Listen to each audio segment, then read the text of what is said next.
దీన్ని ట్రంప్ ఎందుకు బయటపెట్టారంటారు? ఇప్పుడు తన దేశం చేసిన తప్పును, తన దేశ కేంద్ర ప్రభుత్వం చేసిన తప్పును ఆయన బహిరంగంగా అంగీకరించినట్టు కదా. ఇండియన్ ఎలక్షన్ లో ఇంటర్ఫియర్ అయ్యారు అని బహిరంగంగా ఒప్పుకున్నట్టు కదా. కరెక్ట్. ఆయన ఎలక్షన్ లోనే ఈ డీప్ స్టేట్ అతన్ని 2020లో గెలవకుండా ఆపింది అని ఆరోపించారు కదా గతంలో ఆయన. సరే, కోర్టులో ఆయనకు వ్యతిరేకంగా నిర్ణయాలు ఇచ్చినాయి, కానీ ఆయన చాలా ఎవిడెన్స్ ఉండింది. అదే పనిగా వీళ్ళు నేరేటివ్ అంతా కూడాను వ్యతిరేకంగా చేశారని. For instance, Hunter Biden, Joe Biden కుమారుడు, అతనికి యుక్రెయిన్ తోటి, చైనా తోటి ఉన్న సంబంధాలని అతని ల్యాప్టాప్ ఎక్కడో దొంగతనం అయితే కనుక ఎక్కడో వదిలేసి వెళ్తే దాంట్లో చాలా సీక్రెట్ బయటపడ్డాయి. ఆ న్యూస్ ని సప్రెస్ చేయడానికి మనకి FBI లాంటి ప్రభుత్వ రంగ సంస్థలు, డీప్ స్టేట్ పనిచేసి దాన్ని ఆపేసింది. అలాగే మనకు కరోనా వైరస్ కు సంబంధించి చైనాలో పుట్టింది అది అనే ఎవరైతే దాన్ని అనుకున్నారో వాళ్ళందరినీ కూడా సప్రెస్ చేశారు. డీప్ స్టేట్ ఏదో విధంగా దాన్ని సప్రెస్ చేసి యాంటోనీ ఫౌచి తర్వాత డీప్ స్టేట్ వీళ్ళందరూ కలిసి డొనాల్డ్ ట్రంప్ కు వ్యతిరేకంగా చాలా చేశారు. ఎలక్షన్ లో కూడా చాలా రిగ్గింగ్ జరిగింది. ఆ అనుభవంతో ఆయన మిగతా దేశాల్లో ఈ యొక్క అమెరికా డీప్ స్టేట్ ఎక్కడెక్కడ వీళ్ళు ఇటువంటి దాష్టికాలు చేశారు అని దాన్ని అంతా ఎండగడతాను, వాళ్ళని ఎక్స్పోజ్ చేస్తాను, మా దేశంలో ఉన్నటువంటి డీప్ స్టేట్ ని భూస్థాపితం చేస్తానని కంకణం కట్టుకున్నాడు ఆయన. ఎన్నికల్లోనే వాగ్దానం చేశాడు ఆయన. అందుకని దాని నుంచి బయటికి రాగానే వీళ్ళని ఎక్స్పోజ్ చేసుకుంటూ వెళ్తున్నాడు. ఎక్కడెక్కడో ఏదో లిబియాలో ఏదో LGBTQ కు సంబంధించినటువంటి అజెండా నడిపించడానికి $1 మిలియన్ ఖర్చు పెట్టారు. ఇంకెక్కడో ఆఫ్ఘనిస్తాన్ లో ఇంకెవరికో దానికి సంబంధించిన, అంటే ఆ దేశానికి ఏ సంబంధం లేనటువంటివి ఈ DEI అంటారు, డైవర్సిటీ, ఈక్విటీ, ఇంక్లూజివ్నెస్, ఇటువంటి పనికిమాలిన చెత్త భావజాలాలతోటి వాళ్ళు అజెండా ముందుకు తీసుకెళ్లే ప్రయత్నం చేశారు. అవన్నీ కూడా ఎక్స్పోజ్ అవుతున్నాయి.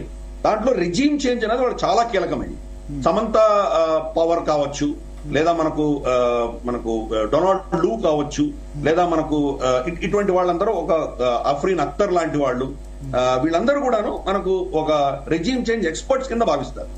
వాళ్ళు ఆల్రెడీ మన విక్టోరియా న్యూలాండ్ అయితే కనుక మైదాన్ రెవల్యూషన్ తీసుకొచ్చి ప్రజలచే ఎన్నుకోబడ్డటువంటి ప్రభుత్వాన్ని యుక్రెయిన్ లో తీసేశారు. తీసేసి ఈ జెలెన్స్కీని అక్కడ స్థాపించారు వాళ్ళు. జెలెన్స్కీ తో ఈ రోజు డొనాల్డ్ ట్రంప్ ట్వీట్లు.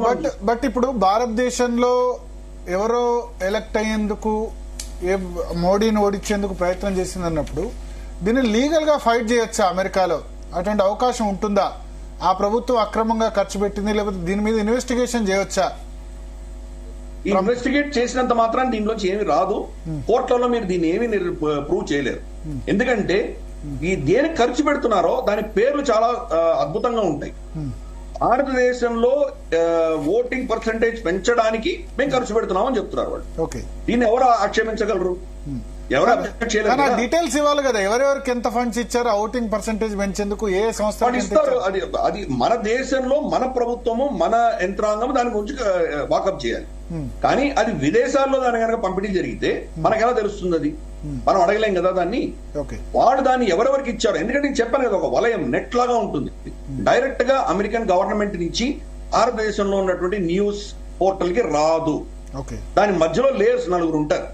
వీళ్ళు ఏం చెప్తారు? మాకు తెలియదు, మేము వాళ్ళకి ఇచ్చాము, వాళ్ళు ఏమైనా తప్పు చేస్తుంటే వాళ్ళని అడగండి అంటారు. చేతులు తుడిపేసుకోవడానికి వాళ్ళు అన్ని సిద్ధంగా ఉంటారు వాళ్ళు. కాబట్టి ఈ పర్కులేషన్ లో ఎన్నో ఏదైతే ఇప్పుడు జార్జ్ సోరోస్ డీప్ స్టేట్ హస్తం ఉంది భారతదేశంలో, వాళ్ళంతా కూడా ఈ గ్యాంగ్ అంతా తయారైంది అని చెప్తున్నది వాస్తవం అని ట్రంప్ చెప్పిన దాంతో తెలియదంటారు. కానీ ముందర తెలుసు మనకి, జార్జ్ సోరోస్ స్వయం చెప్పాడు మోదీ అన్నది ఒక పెద్ద ప్రాబ్లము. ఇతను అంటే వాడు కొత్త పదం తీసుకొచ్చారు. డెమోక్రసీ అంటేనే ఆ దేశంలో ఎక్కువ మంది ప్రజలు ఎన్నుకున్నటువంటి వ్యక్తి పరిపాలించాలన్నది మనం చాలా క్లియర్ డెమోక్రసీ డెఫినిషన్. దాన్ని వీళ్ళు ఏం తీసుకొచ్చారంటే డిక్టేటర్షిప్ ఆఫ్ ద మెజారిటేరియనిజం అని కొత్త పదాలు తీసుకొచ్చారు. మెజారిటేరియనిజం తీసుకొచ్చారు అంటే ఏంటి? డెమోక్రసీనే కదా. డెమోక్రసీలో ఎక్కువ మంది దేన్ని నిర్ణయిస్తారో అదే.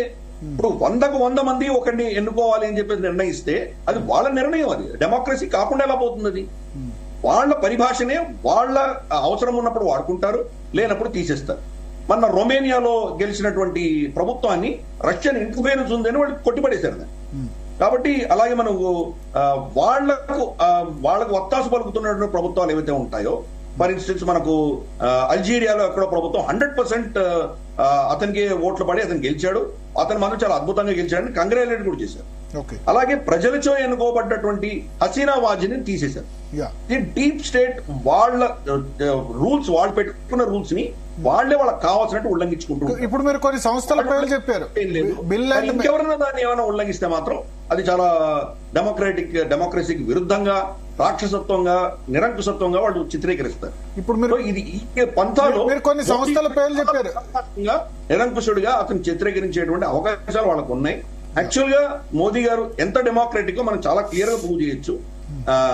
అటువంటిది అదే పనిగా ఒక ఫాల్స్ నెరేటివ్ అన్నది వీళ్ళు క్రియేట్ చేసి దాన్ని మొత్తం వీళ్ళ యంత్రాంగం అంతా కూడా దాన్ని పర్క్యులేట్ చేస్తారు. దాని వల్ల మనకు ప్రజల్లో కొంత ప్రభావం అనేది చూసాము. కొంత డెంట్ మనకు బీజేపీ ఓటింగ్ లో తక్కువ వచ్చిన విషయం కూడా చూసాం మనం కొన్ని ప్రాంతాల్లో. బట్ ఓవరాల్ గా మన ఇంత పెద్ద దేశం కాబట్టి అంత ప్రభావం వాళ్ళు చూపించలేకపోయారు. చిన్న చిన్న దేశాల్లో ఈజీగా కొట్టి పడేస్తారు ఆ దేశ ప్రభుత్వాన్ని. భారతదేశంలో ప్రయత్నాలు జరిగినాయి, అన్ఫార్చునేట్ గా అది వాళ్ళు గెలవలేకపోయారు. ఇప్పుడు ఇది 21 మిలియన్ డాలర్స్ అయినా ఇంకా కూడా ఎక్కువ ఖర్చు పెట్టి ఉంటారా? చాలా ఎక్కువ ఖర్చు పెట్టారు. $21 బిలియన్ ఆయనకి ఇప్పుడు బయటకు తెలిసినటువంటి డైరెక్ట్ ఖర్చు గురించి దాన్ని పెట్టిన పేరు తెలుస్తుంది. మిగతా వాటికి ఇంకేవో పేర్లతో వస్తాయి. అది మీకు అవి తెలియని కూడా తెలియదు, ఎలా వస్తుంది, ఎలా రూట్ అయి వస్తుంది మనకు తెలియని కూడా తెలియదు. బహుశా అమెరికా ఏదో యూరోప్ కి ఇచ్చి ఉండొచ్చు, యూరోప్ వాళ్ళ ఫండ్స్ కలిపి ఇంకెవరికో ఆఫ్రికాలో ఇచ్చి ఉండొచ్చు, ఆఫ్రికా నుంచి ఏదో కేమన్ ఐలాండ్స్ మారిషస్ గా వెళ్తుంది, అక్కడి నుంచి మన దేశానికి రావచ్చు.